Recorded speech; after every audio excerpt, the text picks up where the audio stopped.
Го убили един войвода во една битка и то отишъл на небето.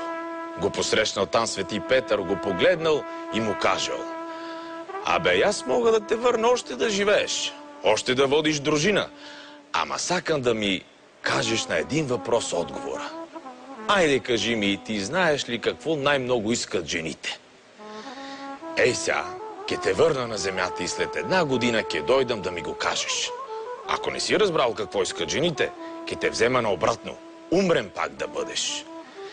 И се върнал войводата на грешната земя и питал, дещо е видел некоя жена. Кажи ми, що искат на този свет най-много жените? Ама не имало коя некоя жена да му даде отговор.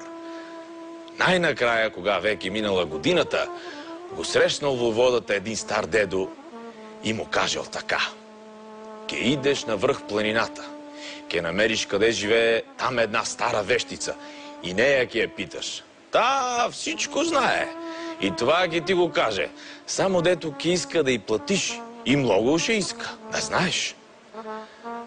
Та отишъл войводата я найдел тая вещица и та, ей, що му кажела.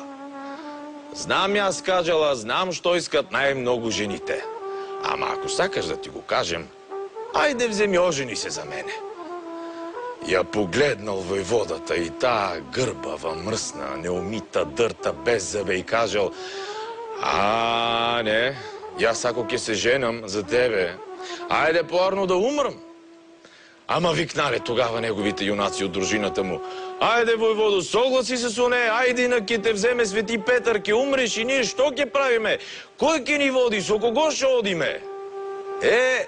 Послушал ги войводата, пък кандисал. И я взел тая грозна вещица за жена.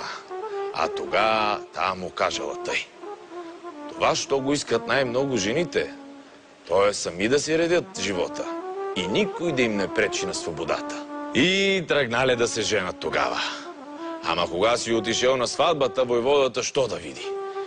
Я нема тая вещица, а на место нея седи там една девойчица, тенка, убава.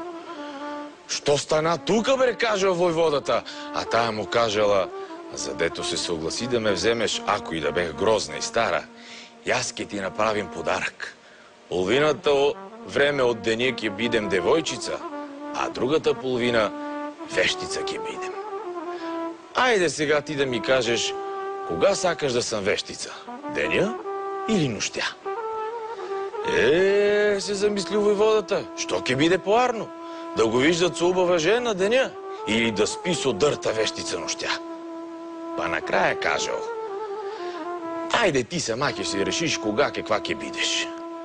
Се усмихнала тая, тога е кажела: ей, щото зачиташ моята воля, затова все девойка за тебе ке бидем. Та, ей, каква е пулката от тая работа? Няма значение каква е жената, умна или глупава, стара или млада, грозна или красива.